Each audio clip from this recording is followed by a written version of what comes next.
I'm going to talk about inflammatory conditions in my 3 lectures. We're going to start off at the top and go with the esophagitis.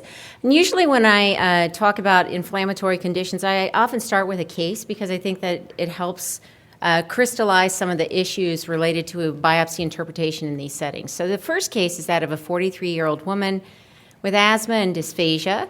She underwent endoscopy and was found to have some nonspecific findings in the duodenum and the stomach, as well as what might be some longitudinal furrows or vertical lines in the distal esophagus, as well as a few plaques. The proximal esophagus, totally normal. Clinical history accompanying the path requisition. Rule out celiac disease, gastritis, and eosinophilic esophagitis, which is actually the clinical information we get on probably between 60 and 80% of our biopsies, so not particularly helpful information. Biopsies from the distal esophagus do show an eosinophil-rich esophagitis with some fibrosis of the lamina propria, lots of increased intraepithelial eosinophils and basal zone hyperplasia. The eosinophils tend to be more luminally oriented and even clustering with a fair amount of degranulation in the distal esophagus. Biopsies from the proximal esophagus, completely normal. So how do you sign out a biopsy set like this? Is it GERD? Can you see that many eosinophils in reflux? Is it eosinophilic esophagitis? Can you diagnose that when all the changes are confined to the GE junctional area? Or do we have to use descriptive terminology and leave it up to the clinicians to figure out what's going on? Here's another case, 42-year-old guy, history of dysphagia. He'd undergone a fundoplication for a reflux disease in the past. He endoscopically had esophagitis, and he had biopsies from the GE junctional area. The biopsies in his case looked like this: basal zone hyperplasia, some mucosal edema, seems to be a few inflammatory cells percolating through the epithelium. Some of them are eosinophils scattered about, also in the superficial epithelium with some parakeratosis and a little bit of degranulation. Most of the eosinophils do appear to be superficially located, and there are more than 15 per high power field. And then in this scale crust, we have clusters of eosinophils that are degranulating. When you look at the endoscopy pictures, we see post-surgical or post-procedural changes related to the fundoplication, but we can also see these white plaques and linear cracks in the distal esophagus, and more proximally, we have what look to be some fixed rings and longitudinal furrows. So I'll finish up talking about intra-abdominal and retroperitoneal spindle cell neoplasms and how I approach these tumors. Just to kind of review what we talked about this morning, if you tuned in, when you have a well-differentiated fatty tumor, we're going to pay attention to the 3 rules we went over a bunch of times. Pay attention to location, look for atypical hyperchromatic stromal cells, and then finally cytogenetics can be helpful in tough situations. So in the next hour or so, we're going to introduce a new important concept, and that's the differential diagnosis of a retroperitoneal sarcoma.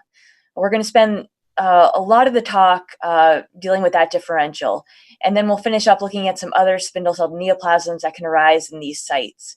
Along the way, we'll discuss the use of appropriate immunochemical stains in the workup of these tumors, and we'll also kind of revisit MDM2 and look at its utility, but also, again, some potential pitfalls of MDM2 fluorescence in situ hybridization studies.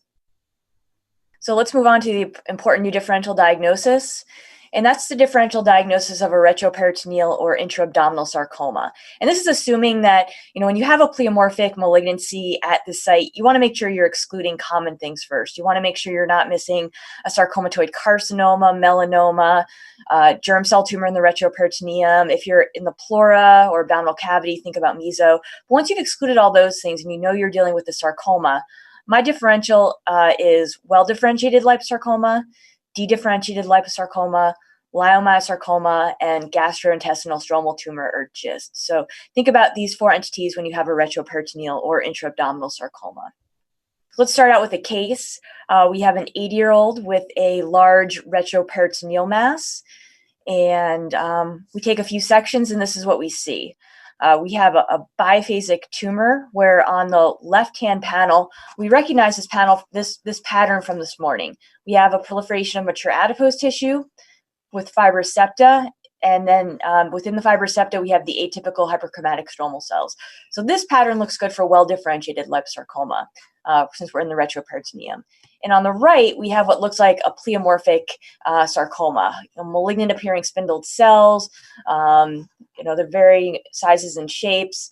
So this looks like a high-grade sarcoma. So we put, in some other areas of the tumor, you can see that the two patterns are basically juxtaposed next to each other. We have, again, the well-differentiated component with the atypical hyperchromatic stromal cells in the hyalinized background on the left, juxtaposed to a high-grade pleomorphic sarcoma on the right.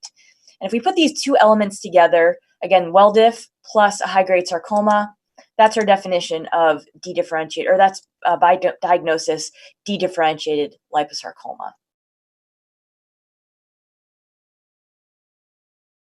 Hello, everyone. Welcome back for our second medical liver talk. This is going to be the ending of what to do when the liver is blue. And then we're going to talk about some fatty liver. Again, no financial disclosures. So for this talk, we're going to delve into the biliary pattern of injury just a little bit more before we switch to a totally new topic and discuss the significance of fatty liver disease, talk a little bit about fat-containing hepatic adenomas and how to identify them. And then again, we're still going to look at how to write some meaningful notes for our clinicians. So back to our patterns of liver injury, we really focused on hepatitis, both chronic and acute hepatitis.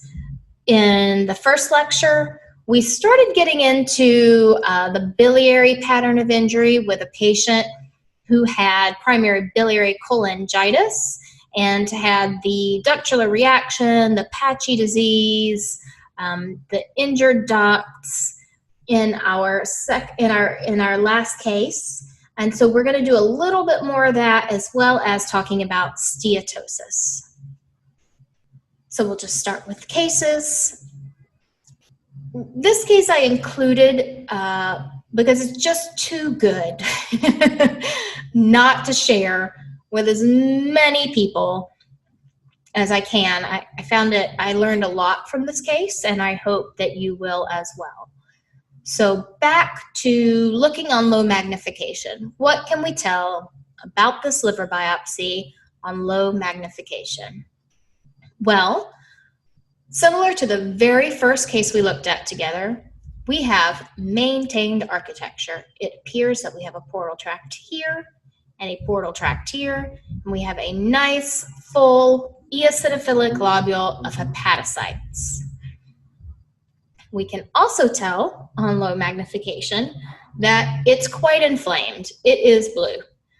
We have a very expanded portal tract here. We have another small portal tract here that is also inflamed.